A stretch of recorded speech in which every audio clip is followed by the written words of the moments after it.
शुरुआत अहम खबर से कर रहे हैं। नेपाल की खबर है। नेपाल में हालात धीरे धीरे सामान्य होते नजर आ रहे हैं। राजधानी काठमांडू समेत कई दूसरे शहरों में अब दुकानें भी खुल रही हैं। देश भर में आगजनी और तोड़फोड़ की घटनाओं के बाद सुरक्षा की कमान संभालने वाली सेना ने शुक्रवार सुबह 6 बजे तक के लिए कर्फ्यू लगा दिया है। सैनिकों ने पूरी रात सड़कों पर पहरा दिया, लोगों को घर पर ही रहने का आदेश जारी किया। इससे बुधवार को नेपाल की राजधानी काठमांडू में सन्नाटा पसरा रहा। इससे एक दिन पहले प्रदर्शनकारियों ने संसद भवन, राष्ट्रपति कार्यालय, प्रधानमंत्री आवास, सरकारी भवन, सुप्रीम कोर्ट, राजनीतिक दलों के कार्यालय और वरिष्ठ नेताओं के घरों में आग लगा दी थी। हालांकि बुधवार को हिंसा की कोई खबर नहीं आई। आज हालात सामान्य होते नजर आ रहे हैं। दुकानें खुली हैं, सड़कों पर भी लोग नजर आ रहे हैं। और इन सब के बीच काठमांडू का त्रिभुवन एयरपोर्ट 24 घंटे तक बंद रहने के बाद एक बार फिर से खोल दिया गया है। इन सब के बीच भारतीय दूतावास ने भारतीय नागरिकों के लिए आपातकालीन हेल्पलाइन नंबर को जारी किया। दूतावास ने कहा कि नेपाल में मौजूद सभी भारतीय नागरिक किसी भी आपात स्थिति या फिर सहायता की जरूरत होने पर तुरंत संपर्क कर सकते हैं।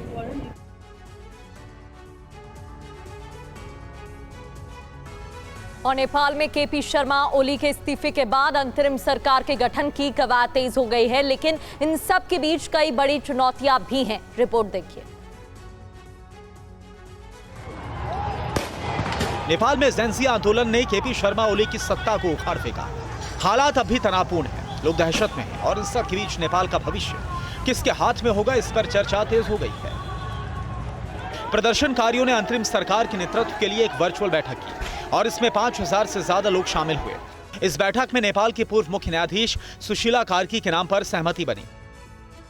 काठमांडू के मेयर बालेन्द्र शाह ने भी सुशीला कार्की के नाम का समर्थन किया और साथ ही उन्होंने संसद भंग करने की मांग की। बालेन्द्र शाह ने सोशल मीडिया पर एक पोस्ट को शेयर करके लिखा कि देश में एक अंतरिम सरकार आने वाली है। अंतरिम सरकार देश में नए चुनाव कराएगी। चुनाव से देश को एक नया जनादेश देना है। कृपया इस समय घबराए नहीं, धैर्य रखें। अंतरिम सरकार का काम है चुनाव कराना। सुनहरे भविष्य की तरफ कदम बढ़ा रहा है नेपाल। प्रदर्शनकारियों का एक धड़ा बालेन्द्र शाह के नाम पर अड़ा हुआ है और सुशीला कार्की का विरोध शुरू हो गया है। कुछ युवाओं ने सेना मुख्यालय के बाहर प्रोटेस्ट किया। नेपाल में हालात इतने बिगड़ गए कि जेनजी आंदोलन के दौरान हजारों कैदी नेपाल की जेलों से फरार हो गए, जो अब भारत में घुसने की कोशिश कर रहे हैं। ऐसे में बॉर्डर पर सुरक्षा बढ़ा दी गई है। यूपी के सुनौली से TV9 भारतवर्ष संवाददाता अभिजीत ठाकुर की ये रिपोर्ट देखिए।